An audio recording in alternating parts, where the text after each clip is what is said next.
இணையாயர் reverend doctor சாரா அம்மா அவர்கள் நம்முடைய சுதந்திர தின நாள் கொடியேற்று நிகழ்ச்சியை ஜபித்து ஆரம்பித்து வைப்பார்கள்.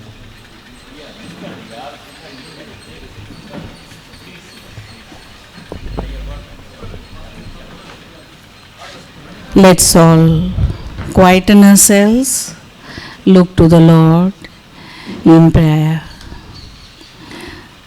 Let's pray. Dear Heavenly Father, we want to thank you and we want to praise you for this beautiful day that you have given to us, where we can celebrate the 78th Independence Day for us. We want to thank you for our country, India. We want to thank you, dear Lord, for all that you have been to us in the past, protecting our country, protecting us, and through all thick and thin, you have helped us to sail through these 78 years. We commit ourselves into your hand as we celebrate this day. Be with each one of us, bless us, and lead us through your Spirit. We also pray, wherever there is a celebration, be there, dear Lord. Grant everyone your Spirit, protect everyone, and let everyone rejoice for the independence we have in our country, the freedom that we enjoy, irrespective of what we are facing. We commit this program into your loving hand once again with thanksgiving heart to live in a free nation as a free people. We want to thank you. We ask this prayer in Jesus' precious name. Amen. இப்பொழுது நாம் அனைவரும் எழுந்து நிற்போம். நம்முடைய ஆயர் அவர்கள் தேசிய கொடியை ஏற்றுவார்கள்.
அன்பானவர்களே, இது எத்தனாவது இண்டிபெண்டன்ஸ் டே சொல்லுங்கள்? 78th கண்டிப்பாக தெரியுமா?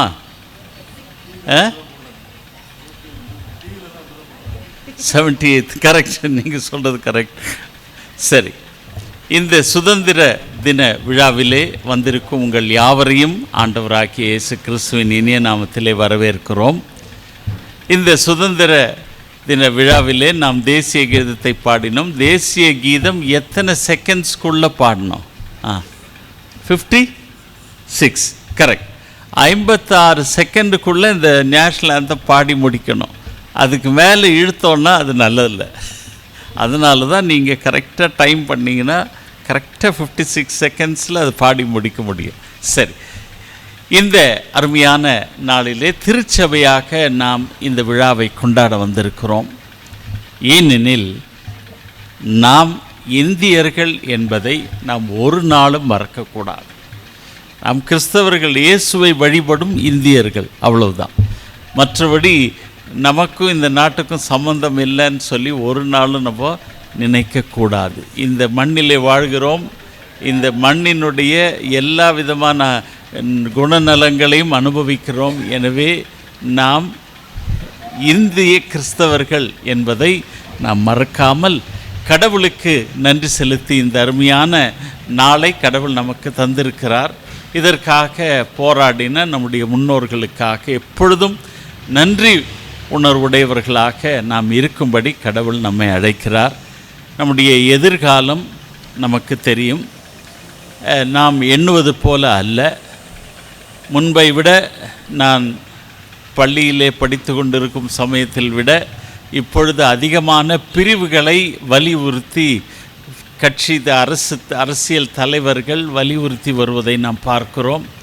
நான் கிறிஸ்தவன் என்றாலும் சரி, நான் இந்தியன் என்றாலும், நீங்கள் எந்த நாட்டை சார்ந்தவர்கள், எந்த மாநிலத்தை சார்ந்தவர்கள், எந்த டிஸ்ட்ரிக்டை சார்ந்தவர்கள், கடைசியில் வந்து நிற்கும் நீங்கள் என்ற பிரிவை சார்ந்தவர்கள் என்றெல்லாம்.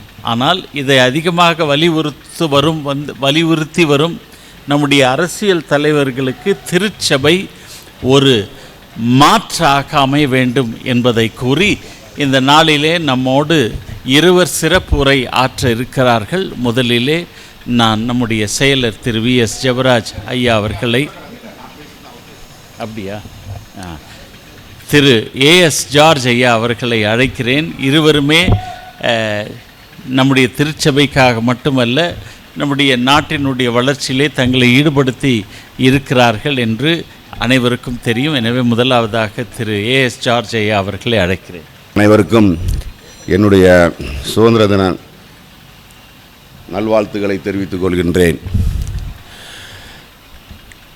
எனக்கு பிறகு நம்முடைய செயலாளர் அவர்களும் நம்முடைய ஆயர் அவர்களும் சுதந்திரத்தின் வரலாறுகளை பற்றி பேசுவார்கள். என்று ஒரு மனிதனுக்கு தனி மனித சுதந்திரம் கிடைக்கின்றதோ அன்றுதான் நாம் முழுமையாக சுதந்திரத்தை அடைந்தோம் என்று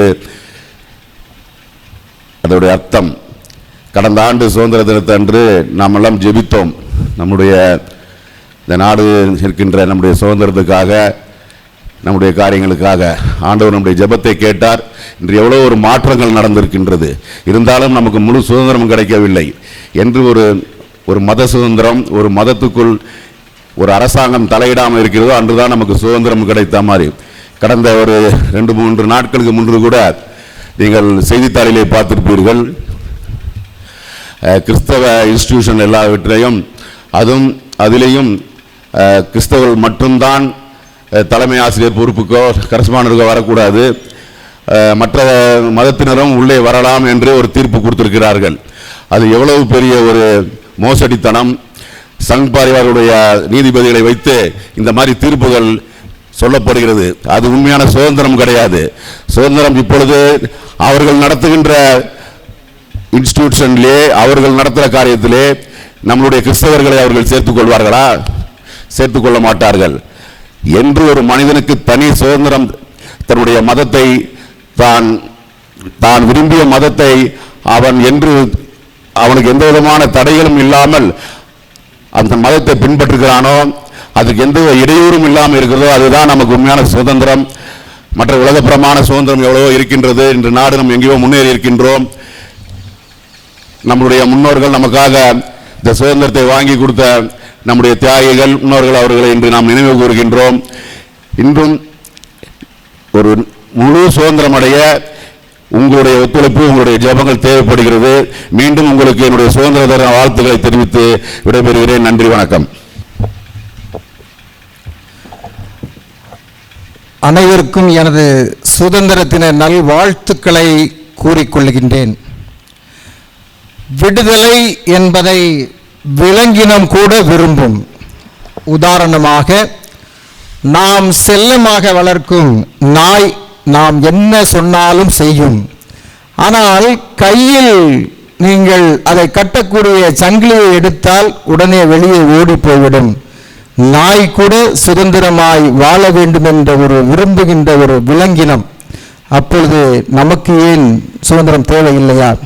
இதை நினைத்து பார்த்துதான் நம்மை அடிமைத்தனத்திலிருந்து விடுவிக்க காஷ்மீர் முதல் கன்னியாகுமரி வரை ஒற்றுமைப்படுத்தி ஒரு அருமையான சுதந்திர போராட்ட இயக்கத்தை ஆரம்பித்தவர் நம்முடைய அண்ணல் மகாத்மா காந்திஜி அவர்கள்.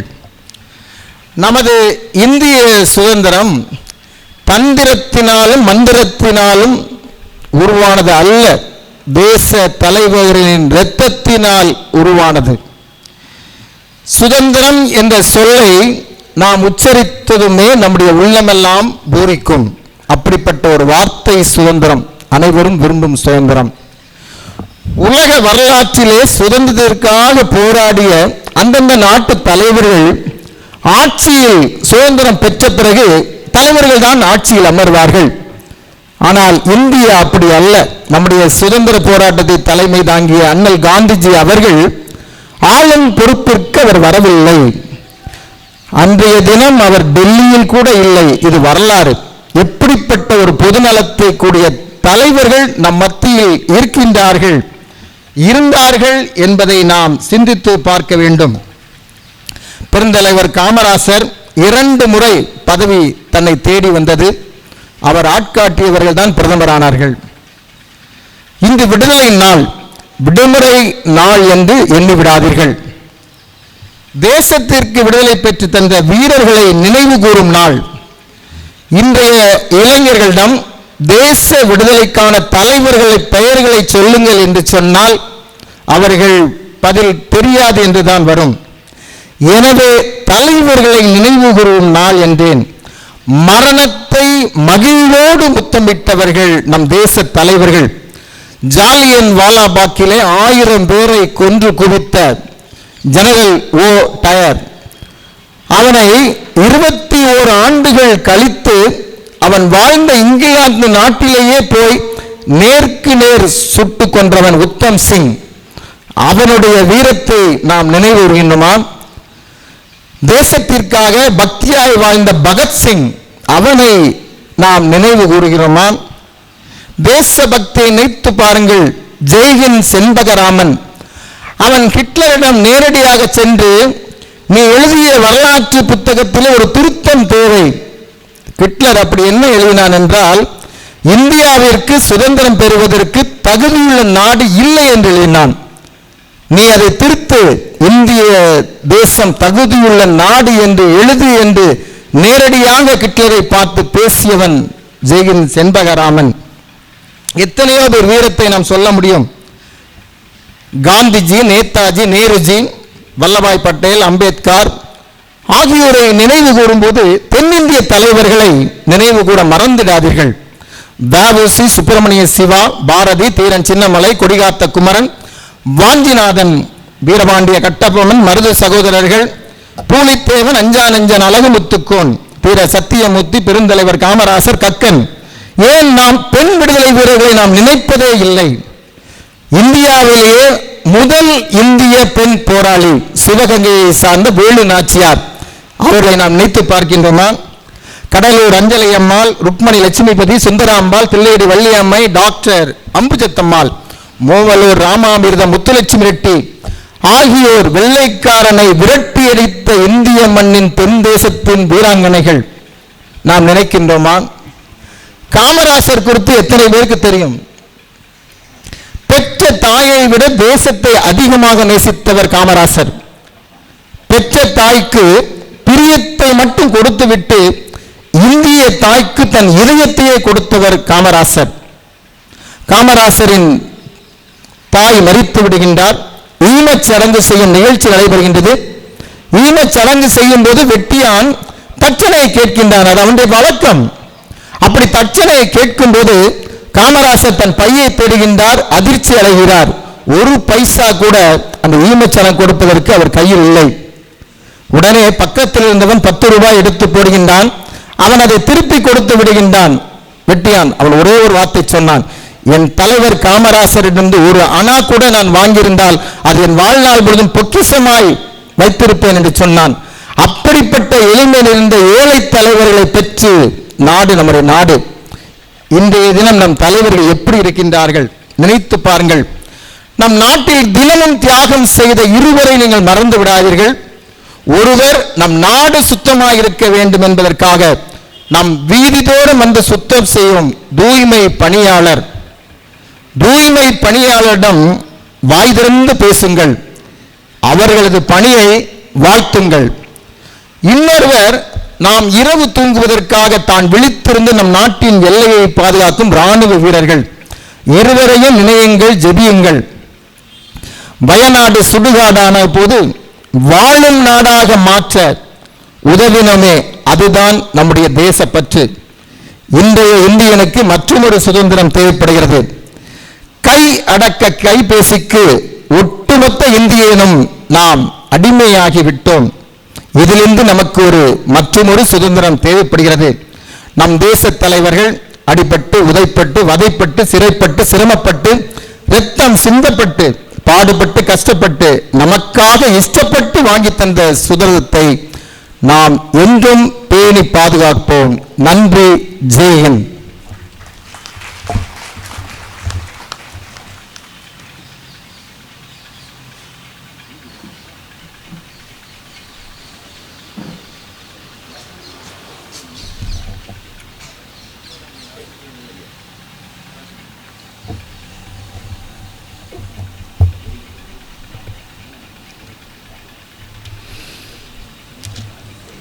கிறிஸ்துவுக்குள் அன்பானவர்களே, 67ஆம் சங்கீதம்.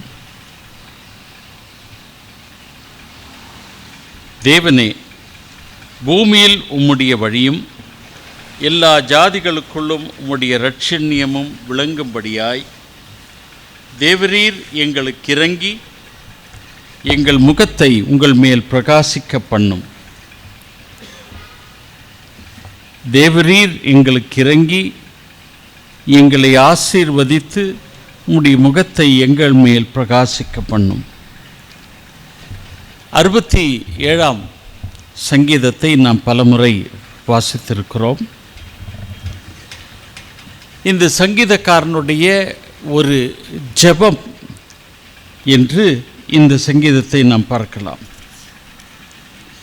3வது வசனம், தேவனே, ஜனங்கள் உம்மை துதிப்பார்களாக, சகல ஜனங்களும் உம்மை துதிப்பார்களாக என்று இந்த சங்கீதக்காரன் எழுதிய இந்த சங்கீதத்தின் முதல் 2 வசனங்களை உங்களுக்கு முன்பாக வைக்க ஆசைப்படுகின்றேன். முதல் வசனம், தேவனே, பூமியில் உம்முடைய வழியும் எல்லா ஜாதிகளுக்குள்ளும் உம்முடைய இரட்சண்யம் விளங்கும்படியாய். அங்கே ஃபுல் ஸ்டாப் கிடையாது. என்ன இருக்குதுங்க? ஒரு கமா. அப்படி என்றால் அதனுடைய உண்மை அடுத்த வசனத்திலே இருக்கிறது. என்ன? தேவரீர் எங்களுக்கு இறங்கி எங்களை ஆசீர்வதித்து உம்முடைய முகத்தை எங்கள் மேல் பிரகாசிக்க பண்ணும். நீங்கள் ஆலயத்திலே ஆயர் அவர்கள் ஆசீர்வாதம் கொடுப்பார். கர்த்தர் உங்களோடு இருப்பாராக. இதனுடைய உள்ளான பொருள் என்ன என்று பார்க்கும் பொழுது, பேராயர்கள் வந்தால் இன்னொரு ஆசீர்வாதத்தை கொடுப்பார்கள். என்ன ஆசீர்வாதம் என்று கொடுத்தால், நம்முடைய கர்த்தர் உங்கள் மேல், கர்த்தருடைய வெளிச்சம் உங்கள் மேல் பிரகாசிப்பதாக என்று. அது பேராயர்கள் மட்டுமே கொடுக்கும் ஒரு ஆசீர்வாதம். இதனுடைய நோக்கம் என்ன என்றால், நீங்கள் கர்த்தருடைய பிரகாசத்தை மட்டுமல்ல, வெளிச்சத்தை எடுத்து செல்லும் மக்களாக உலகத்திற்குள் செல்லுங்கள் என்பதுதான் இந்த 2 வசனங்களினுடைய பொருள். அதனுடைய நோக்கம், ரீசன் என்னன்னு கேட்டிங்கன்னா, பூமியில் உம்முடைய வழியும் சகல ஜாதிகளுக்குள்ளும் உம்முடைய இரட்சண்யம் விளங்கும்படியாய். அப்படின்னா இந்த ஆசீர்வாதம் எதுக்கு கொடுக்குறாங்கன்னு பார்த்தீங்கன்னா, பூமியிலே கடவுள் ஆள வேண்டும், எல்லா ஜாதிகளுக்குள்ளும் உடைய இரட்சண்யம் விளங்கும்படியாய் கர்த்தர் உங்களை ஆசீர்வதித்து வழி நடத்துவாராக என்பதுதான் இந்த 2 வசனங்களுடைய பொருள். அப்படி நீங்களும் நானும் ஆண்டவரை அறிந்து ஆண்டவருடைய பிரசன்னத்தை உணர்ந்து ஆண்டவருடைய தரிசனத்தை பெற்றவர்கள். எனவே நாம் எங்கே சென்றாலும் யாருடைய பிரசன்னத்தை எடுத்து செல்லுகிறோம்? ஆண்டவராகிய இயேசு கிறிஸ்துவினுடைய பிரசன்னத்தை நாம் எடுத்து செல்லுகிறோம். பிரசன்னம் என்று சொல்லும் பொழுது வெறும் ஒரு வெளிச்சம் மட்டுமல்ல, ஆண்டவருடைய அன்பு, ஆண்டவருடைய பாசம், இவை அனைத்துமே நாம் எடுத்து செல்லுகிறோம். இந்த ஜார்ஜ் ஐயா குறிப்பிட்டார், கடந்த ஆண்டு நாம் உருக்கமாக ஜெபித்தோம். அதிலே ஒரு சிறிய மாற்றம் மத்திய அளவிலே ஏற்பட்டிருக்கிறது. எதையும் அவர்கள் திடீரென்று செய்துவிட முடியாது. இன்னும் அந்த மாற்றம் தொடரும் வேண்டுமென்றால் நீங்களும் நானும் இன்னும் ஆழமாக நாம் ஜெபிக்க வேண்டும். வெறும் ஜெபம் மட்டுமல்ல, நாம் எங்கே இருக்கிறோமோ அங்கே எல்லாம் ஆண்டவருடைய பிரசன்னம் நிறைந்து காணப்பட வேண்டும். அப்படி என்றால் நம்முடைய வாழ்வின் மூலமாக நன்மை, கடவுளுடைய அன்பு இவையெல்லாம் வெளிப்பட வேண்டும். இவை வெளிப்பட ஒரு காரணம், ஒரு வெளிப்பட ஒரு வழி என்னவென்று சொல்ல வேண்டுமென்றால் என்ன தெரியுமா? நம்ம இருக்கிற இடத்துல கடவுளுக்கு மகிமையாக நல்ல கிரியைகளை செய்ய வேண்டும். அவங்களா கிறிஸ்தவர்களா ஞாயிற்றுக்கிழமை கோயில் போயிட்டு வந்து அவங்க வீட்டில் நடக்கிற கலாட்டா பாருங்க ஐயா ஐயா என்று நம்மை குறித்து ஒருவரும் சொல்லக்கூடாது. நாம் எங்கே இருக்கிறோமோ அங்கே ஒரு ஆலயம் என்று நீங்கள் கருதி உங்களுடைய இல்லங்களும் உறவுகளும் நாம் இருக்கும் இடத்திலே இயேசுவின் சாட்சிகளாய் நாம் வாழ வேண்டும். அதற்கு வீடு பூரா வசனத்தை ஒட்டி வைக்கணும்னு நான் சொல்லலை, வீட்டுக்குள்ளே வெளியிலெல்லாம். மாறாக நம்முடைய செயல், நம்முடைய உறவு முறைகள் மற்றவர்களை விட சற்று வித்தியாசமாக இயேசுவின் அன்பை எடுத்து கூறும் மக்களாக நாம் மாற வேண்டும். அப்படி மாறும் பொழுதுதான் இயேசு சொன்னாரே ஒரு காலத்திலே என்று சொல்லி அதை ஒதுக்கி விடுகிறோம். நீங்கள் பூமிக்கு ஒப்பாய் இருக்கிறீர்கள், ஒளியாய் இருக்கிறீர்கள் என்று. அது ஒரு காலத்திலே சொன்னது அல்ல. ஒவ்வொரு நாளும் நீங்கள் உப்பாகவும் ஒளியாகவும் இந்த நாட்டிலே வாழும் பொழுதுதான் நம்முடைய நாடு சுதந்திரம் பெற்ற அந்த சந்தோஷத்தை, அந்த பொறுப்பையும் மற்றவர்களும் உணர்வார்கள். இந்த தேசிய விடுதலை இயக்கத்திலே எத்தனையோ கிறிஸ்தவ தலைவர்கள் தங்களை ஈடுபடுத்தியிருக்கிறார்கள் என்று நாம் அறிந்து கொள்ள வேண்டும். சரித்திரம் அதை மறைக்கிறது. ஆனால் எத்தனையோ கிறிஸ்தவ தலைவர்கள் இந்த மாற்றத்திற்கு தங்களை ஈடுபடுத்தினார்கள், மாற்றத்தை கொண்டு வந்தார்கள். ஆங்கிலேயர்கள் ஆட்சி செய்யும் சமயத்திலும் அதனைத் தொடர்ந்து இப்படிப்பட்ட இந்திய கிறிஸ்தவ தலைவர்களாக நீங்களும் வளர வேண்டும் என்ற ஒரு பெரிய ஒரு நோக்கத்தோடு நாம் மட்டுமல்ல, நம்முடைய பிள்ளைகளுக்கும் இந்த சுதந்திரத்தை குறித்து சொல்ல வேண்டும். நாம் கிறிஸ்தவர்களாக இந்த உலகத்திலே செய்ய வேண்டிய கடமைகளை குறித்து கூற வேண்டும். இன்றைக்கி நேற்று ஒருத்தர்கிட்ட இண்டிபெண்டன்ஸ் டேன்னா என்னான்னு கேட்டிங்கன்னா அவனுக்கு தெரியலை. ஏன்னா ஸ்கூல்லையும் சொல்கிறதில்ல, வீட்லேயும் சொல்கிறதில்ல. அப்படி அல்லாமல் நீங்களும் நானும் எங்கே இருக்கிறோமோ நாம் இந்தியர்கள், இந்திய நாட்டிற்காக நாம் பாடுபட வேண்டும். நாம் இருக்கும் இடத்திலே நமக்கு கொடுக்கப்பட்டிருக்கும் எல்லா பொறுப்புகளையும் கடவுளை முன்வைத்து தூய ஒரு உள்ளத்தோடு செய்யும் சமயத்திலே நீங்களும் நானும் மாற்றத்தின் கருவிகளாக மாறிவிடுவீர்கள். எனக்கு ஒரு பெரிய ஒரு பிடிச்சமான ஒரு பதம், கெமிஸ்ட்ரி டீச்சர்ஸ் யார் இருக்கிறாங்க இங்கே? கெமிஸ்ட்ரி கற்றுக் கொடுக்குறவங்க இல்லை, கெமிஸ்ட்ரி படித்தவங்களுக்கு தெரியும். கேட்டலிஸ்ட்டுன்னு ஒன்று யூஸ் பண்ணுவாங்க. எதுக்கு தெரியுமா? அந்த கேட்டலிஸ்ட்டு தான் இன்னொரு மாற்றத்தை அது உருவாக்கும். அந்த கேட்டலிஸ்ட் அப்படியே தான் இருக்கும். அப்படிப்பட்ட மாற்றங்களை ஏற்படுத்தும் மக்களாக நீங்களும் நானும் வாழும்படியான ஒரு தீர்மானத்தை இன்று செய்து கொள்ளும் சமயத்திலே தான் இந்த சுதந்திர தின விழா நமக்கு ஆசீர்வாதமாக அமையும். இல்லை என்றால் இது வெறும் ஒரு சடங்காக மாறிவிடும் என்பதை நீங்கள் மறந்துவிடக்கூடாது. எனவே அப்படிப்பட்ட ஒரு அழைப்புக்கு நேராக கடவுள் நம்மை அழைக்கிறார். நம்முடைய பொறுப்புகள் இன்னும் அதிகமாக இருக்கிறது என்பதை நீங்கள் மறக்கக்கூடாது. முன்ன விட இன்னும் அதிகமான பொறுப்பு நமக்கு இருக்கிறது. தெளிவுபடுத்த வேண்டும். இவர்கள் அந்நியர்கள் என்று நம்மை பிரித்தெடுக்கும் ஒரு கூட்டம் இந்த நாட்டிலே உருவாகி கொண்டிருக்கிறது அல்ல, நாங்கள் இந்தியர்கள் என்பதை உறுதிப்படுத்தி ஆண்டவரை முன்வைத்து நம்முடைய பணிகளை செய்ய கடவுள் நம்மை அழைக்கிறார். எனவே 67ஆம் சங்கீதத்தின் முதல் 2 வசனங்களை நீங்கள் எப்பொழுதுமே மனப்பாடம் செய்து வைத்து கொள்ள வேண்டும். கடவுளுடைய பிரசன்னத்தை எடுத்து செல்லும் மக்களாக கடவுள் நம்மை அழைத்திருக்கிறார்.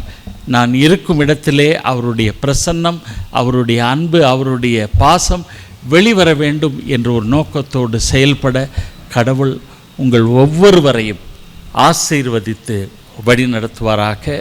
இந்த நாளிலே இத்தனை திரளான மக்கள் வந்திருக்கிறீர்கள். கடவுள் உங்களையும் உங்கள் குடும்பத்தையும் ஆசீர்வதிப்பாராக. தலைகளை தாழ்த்தி பிரார்த்தனை செய்வோம்.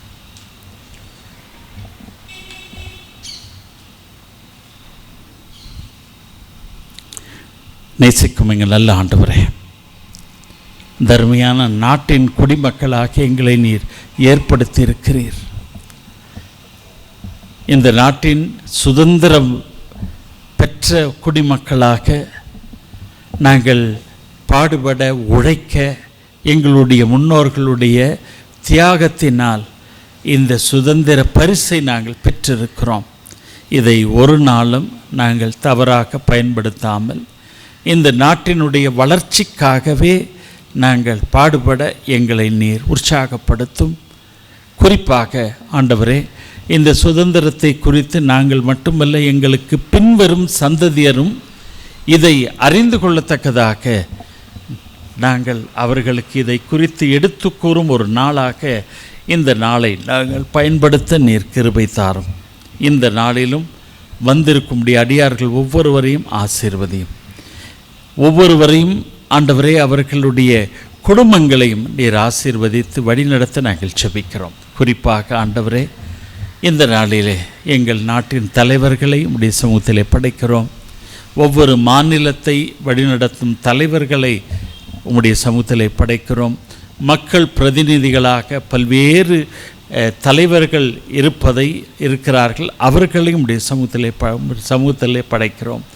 ஒவ்வொருவரையும் ஆண்டவரே, ஒரு சிறிய வார்டு மெம்பரிலிருந்து ஆண்டவரே அவர்கள் பாராளுமன்றத்தின் உறுப்பினராக இருப்பவர் ஒவ்வொருவரையும் உடைய சமூகத்திலே படைக்கிறோம்.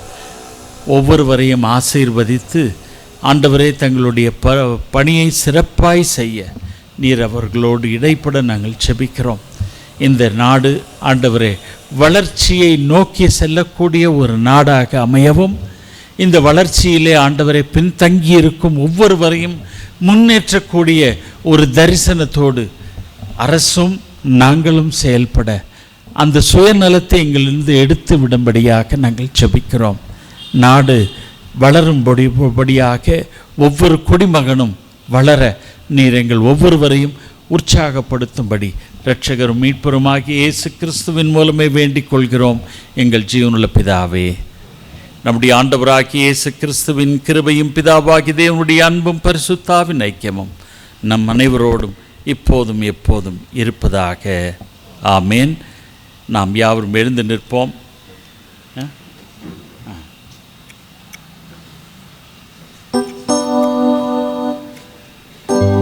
நன்றியோடு என்ற பாடலை நிறைவு பாடலாக பாடுவோம்.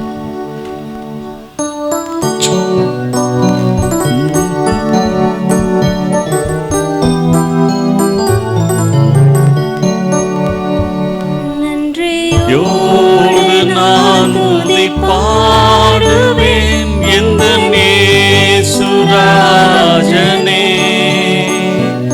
எனக்காய் நீ செய்திட்ட நன்மைக்காய் என்றும் நன்றி கூறுவேன். நன்றியோடு நான் துதி பாடுவேன் எந்த நேசுராஜனே, எனக்காய் நீ செய்திட்ட நன்மைக்காய் என்றும் நன்றி கூறுவேன். என்னடங்கா நன்மைகள் யாவையும் எனக்களித்திடும் நாதனே, என்னடங்கா நன்மைகள் யாவையும் எனக்களித்திடும் நாதனே, நினைக்காத நன்மைகள் அளிப்பவரே உமக்கென்றுமே துதியே. நினைக்காத நன்மைகள் அளிப்பவரே உமக்கென்றுமே துதியே. நன்றியோடு நான் துதி பாடுவேன் எந்த நேசுராஜனே, எனக்காய் நீ செய்திட்ட நன்மைக்காய் என்றும் நன்றி கூறுவேன். சத்திய தெய்வத்தின் மீது மைந்தனே விசுவாசிப்பேன் உம்மையே. சத்திய தெய்வத்தின் மீது மைந்தனே விசுவாசிப்பேன் உம்மையே. வரும் காலம் முழுவதும் உம் கிருபை வரங்கள் பொழிந்திடுவேன். வரும் காலம் முழுவதும் உம் கிருபை வரங்கள் பொழிந்திடுவேன். நன்றியோடு நான் துதி பாடுவேன் எந்த நேசுராஜனே, எனக்காய் நீ செய்திட்ட நன்மைக்காய் என்றும் நன்றி கூறுவேன். சேர்ந்து சொல்லுவோம். என் ஆத்துமாவே கர்த்தரை ஸ்தோத்திரி, என் முழு உள்ளமே பரிசு நாமத்தை ஸ்தோத்திரி. என் ஆத்துமாவே கர்த்தரை ஸ்தோத்திரி, கர்த்தர் செய்த சகல உபகாரங்களை மறவாதே. ஆமென். நன்றி உரை திரு டி காட்வின் அவர்கள். இந்த நிகழ்ச்சிக்கு வந்திருந்த உங்கள் ஒவ்வொருவருக்கும் குருசேகரத்தின் சார்பாக நன்றியை நாங்கள் தெரிவித்துக் கொள்கிறதில் பெருமகிழ்ச்சி அடைகிறோம். இந்த நிகழ்ச்சிகளை நம்மளுக்கு சுதந்திர தினத்தை பற்றி பேசிய நம்முடைய திருச்சபையின் தலைவர்கள் ஜார்ஜ் அண்ணன், ஜபான் அவர்களுக்கும் எங்கள் விசேஷத்தை நன்றிகளை தெரிவித்துக் கொள்கிறோம். ஆவிக்குரிய காரியங்களிலே போதித்து நம்ம ஆயருடைய வார்த்தைகளுக்காகவும் நாங்கள் நன்றி செலுத்துகிறோம். ஸோ தொடர்ந்து இந்த தேசத்திற்காக நம்முடைய எண்ணங்கள், தரிசனங்கள் யாவற்றையும் அதற்கு ஏற்றபடி நாம் வளர்த்துக்கொள்வோம். இந்த நிகழ்ச்சிக்கு பின்பதாக நமக்கு ஆயத்தம் பண்ணப்பட்டிருக்கிற சிறிய ரெஃப்ரெஷ்மெண்ட்லையும் பங்கு பெற்று செல்லுமாறு உங்கள் ஒவ்வொருவரையும் கேட்டுக்கொள்கிறேன். நன்றி.